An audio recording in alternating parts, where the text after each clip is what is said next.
immediately, I'm telling you, once I got into that second semester and I started at Play on Philly, and I would go there during their after school times, a couple times a week, depression went away. Amazing. The purpose immediately made sense. Right. Just to step into that space. Sure.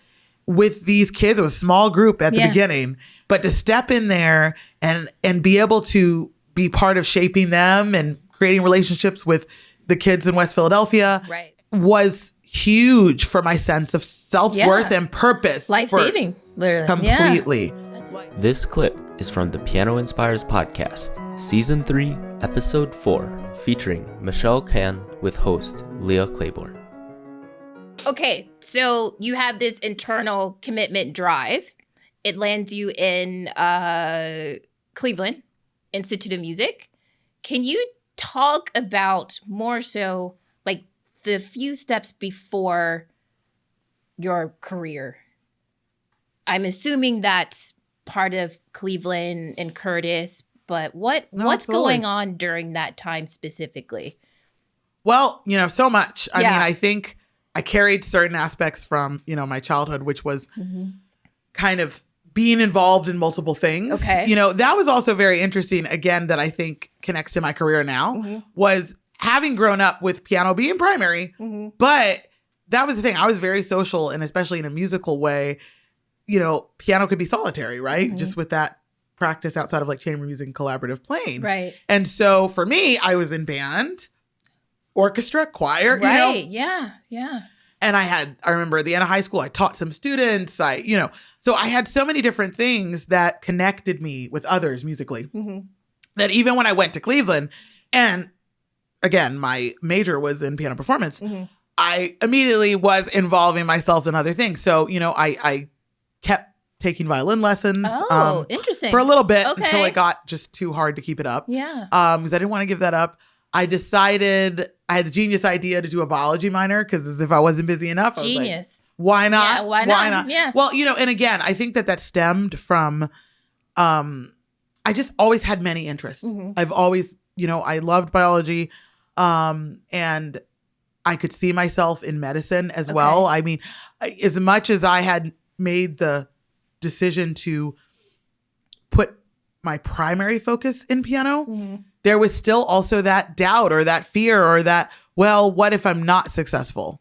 Okay. So you even had Michelle Cann, 2-time Grammy Award winning, at some point that little voice in the back, like, what if? Yeah. Oh, absolutely. What if I don't make it? Absolutely. And I think part of it's a mix of, again, the way I was raised, which was that I needed to be successful. That was just whatever success looks like, right? And so the thought that, it's so much different, right? When you think about like a career, focusing more in medicine. At that point, and this was like an equation I could understand. Okay. It was like study hard, pass the classes, and you'll become this doctor or this nurse or whatever. Not to say it's an easy road. Sure. It's just that, you kind of have to just get X, Y, and Z done. Yeah. There's a map, right? If you're willing to work, Mm-hmm. and I knew what that meant to work. So for me, that was a safer bet. Sure. Okay, the arts, come on, in all ways, I say, even outside of music, right? It's like, again, it's what makes it special is that it's like, a journey in its own way, but it is not, there's no equation for that. It's not prescribed. You do not know exactly what your life will look like. Right. You know that you have a passion for this. Right. And you know that if you're pushing and you believe in yourself, that something will work out. I really, truly believe that.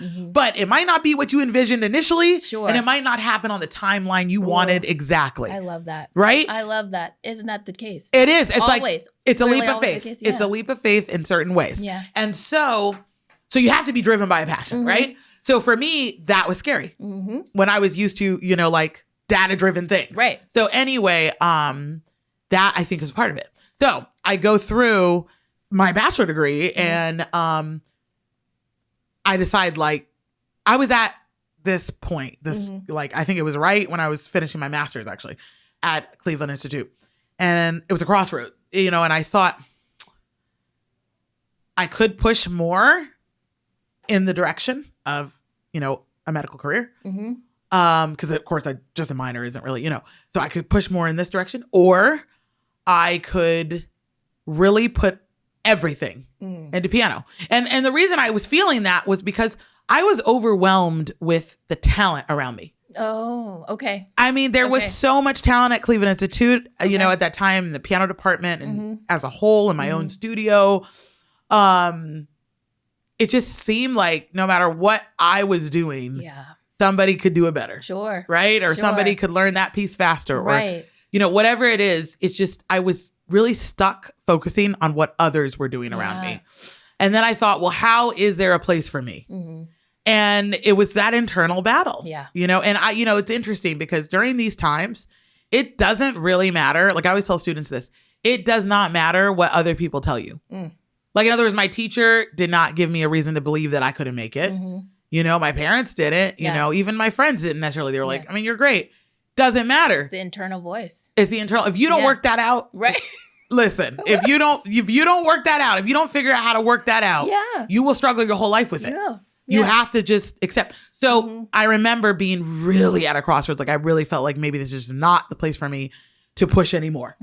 And so I decided to make a deal with myself. It's, you know, really interesting, where I said, okay, here's the deal. I've been doing so much academically. I did like masters in 1 year. They had like a 5-year program to get bachelor's and master's done. I just pushed so much for all of it. And I said, partly I need some time that's just about piano. Right? So I applied for professional study artist diploma degrees. Because those are all about performance. You know, they take away a lot of those classes. So I said, I'm going to if I finally take away some of these distractions and have more time for just the piano, let's see how I feel after that. Right? That was kind of how. So, you know, I applied. Also didn't have any money. So then it was, there's that too. So I was like, well, I don't want to take out any more loans. So I applied to schools that would be able to give me, you know, a full scholarship. And I pushed as hard as anybody could. I mean, I made sure that my audition repertoire was just everything I wanted it to be. Amazing. And it paid off. You know, when I found out I got into Curtis, I was shocked because I had auditioned for Curtis in high school. I didn't get in. Got to the finals, got close, didn't get in. So, you know, I thought, well, let me try again. And so when that happened, and Bob McDonald, who's a teacher I really wanted for that next step, you know, I was able to study with him. I was like, okay, thank you, Lord. I got what I asked for in terms of I got the opportunity that I asked for to push, focusing just on piano. And I did.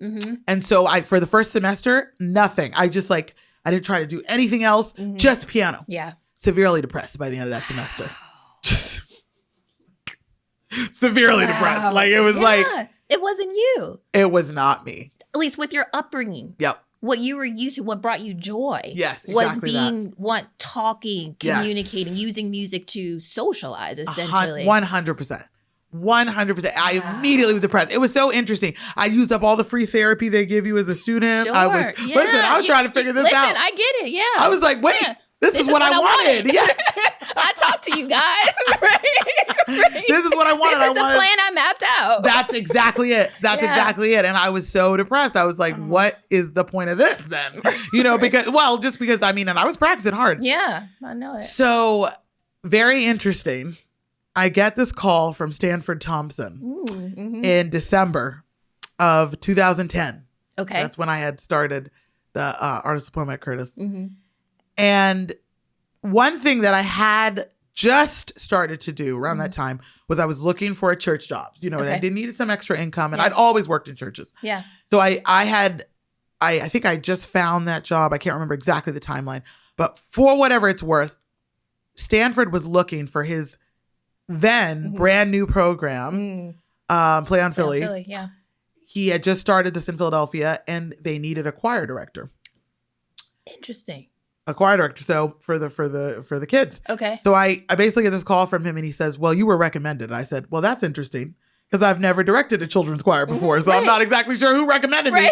But I guess what it was is that there was somebody that knew I'd worked in churches in Cleveland. When I was a student there, I had worked with the choirs there, and I grew up, you know, working with choir, but not actually directing a choir as something my father did.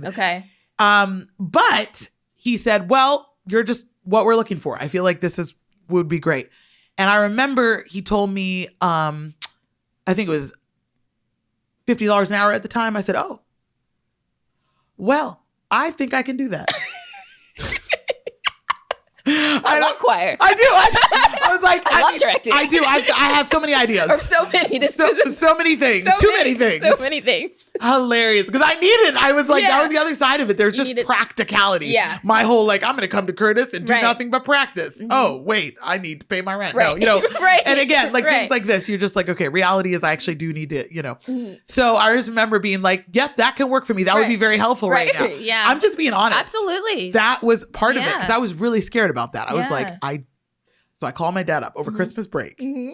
I'm back home in Florida.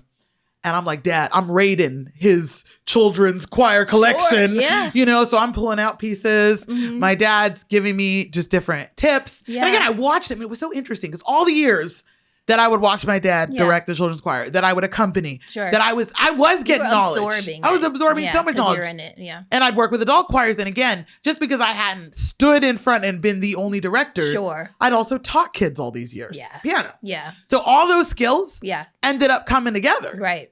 And in the end, immediately, I'm telling you, once I got into that second semester and I started at Play on Philly, and I would go there during their after school times, a couple times a week, depression went away. Amazing. The purpose Amazing. Immediately made sense. Right. Just to step into that space. Sure.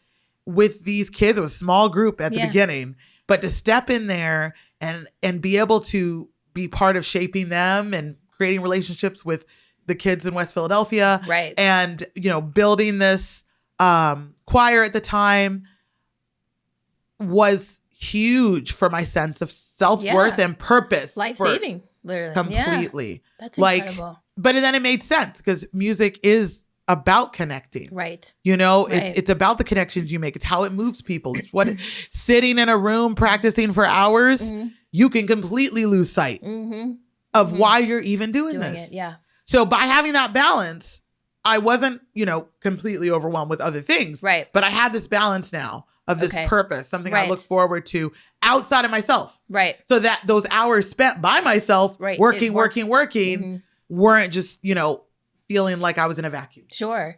So do you feel that was like your aha moment in that you position yourself so well with both solo, but also deeply chamber as well? You just won a Grammy. Congratulations. Beyond the Years. Can you talk a little bit about that? Because that's a collaborative, again, in a collaborative. Yes, very much yes. so. It was just really, I did this album with the soprano Karen Slack.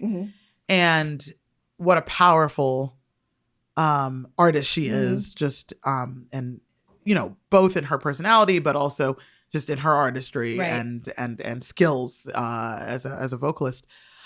And we were just unified in really being in awe of Florence Price, and from different points of view. Now, I had been very involved in Florence Price piano solo works, some piano strings chamber, things like that.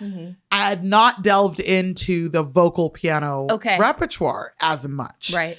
And this opportunity came where One Composer, which was the organization that partnered with us with all of this, had been doing their own research and essentially had done all this work to put together these manuscripts of songs for voice and piano that had been lost for decades and decades in boxes of her old summer home attic. There was a lot of music, including the piano concerto that I performed with that I recorded with the New York Youth Symphony, which also won a Grammy. Yes. That album, which was really cool.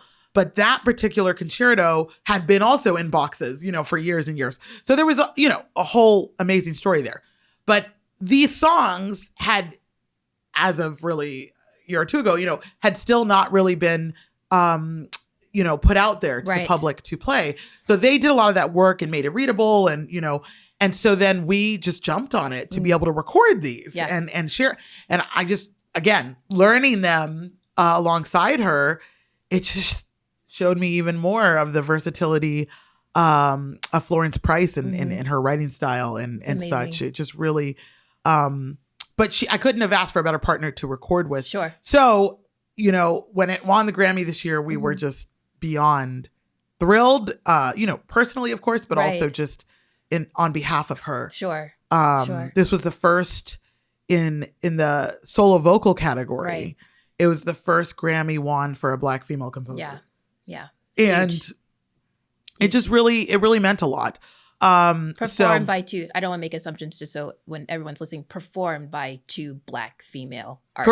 Correct. That is Piano also and not. vocal. Yes. You're right. Yeah, Absolutely. It's yeah. all that. Yeah, Exactly. it's all that, which is yeah. really, no, it's Yeah. impactful. It was for us to just be part of that. Right. And so you're absolutely right when you talk about just, I have a lot of interest in, collaborative playing and teaching. Yeah. Like a lot of what that is, what's part of my life right now, it's a priority to me that it's not just, solo piano. It's like I kept that need really Right. to connect with students, with other, fellow musicians. That's beautiful. That's beautiful.